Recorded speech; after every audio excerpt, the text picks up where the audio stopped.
It was a beautiful morning on the island of Sodor. Thomas the tank engine's blue paint sparkled in the sunshine as he puffed happily along his branch line with Annie and Clarabelle. He was feeling very pleased with himself.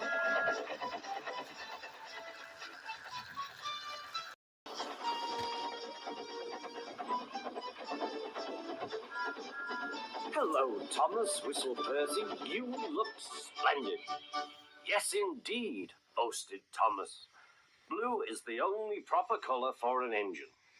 "Oh, I don't know. I like my brown paint," said Toby. "I've always been green. I wouldn't want to be any other colour either," added Percy. Well, anyway, huffed Thomas, "blue is the only colour for a really useful engine. Everyone knows that." Percy said no more. He just grinned at Toby. Later, Thomas was resting when Percy arrived.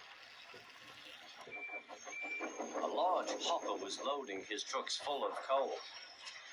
Thomas was still being cheeky.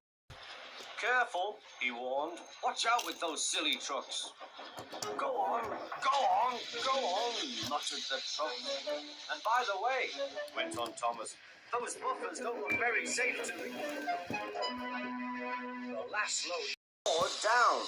"Help! I'm choking!" cried Thomas. "Get me out!" Percy was worried, but he couldn't help laughing. Thomas's smart blue paint was covered in coal dust from smoke box to bunker. "Ha ha!" chuckled Percy. "You don't look really useful now, Thomas. You look really disgraceful."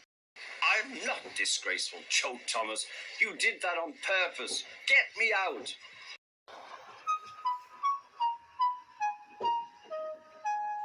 It took so long to clean Thomas that he wasn't in time for his next train. Toby had to take Annie and Clarabelle. "Poor Thomas," whispered Annie to Clarabelle. They were most upset.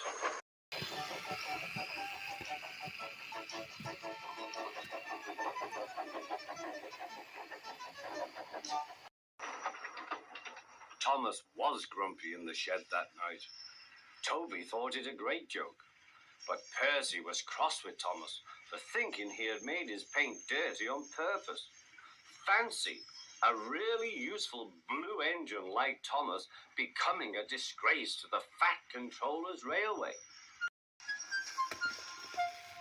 Next day, Thomas was feeling more cheerful as he watched Percy bring his trucks from the junction. The trucks were heavy and Percy was tired.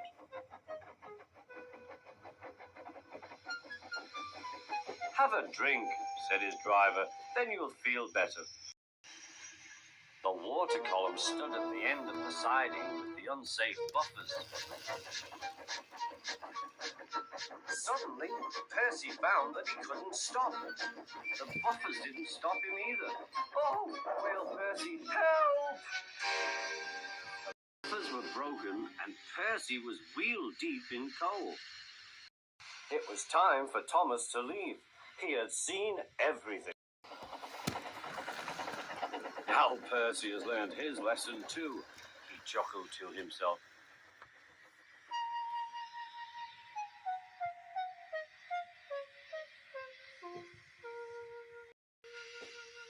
That night, the two engines made up their quarrel. "I didn't cause your accident on purpose, Thomas," whispered Percy. "You do know that, don't you?" "Of course," replied Thomas, "and I'm sorry I was cheeky. Your green paint looks splendid again, too. In future, we'll both be more careful of coal."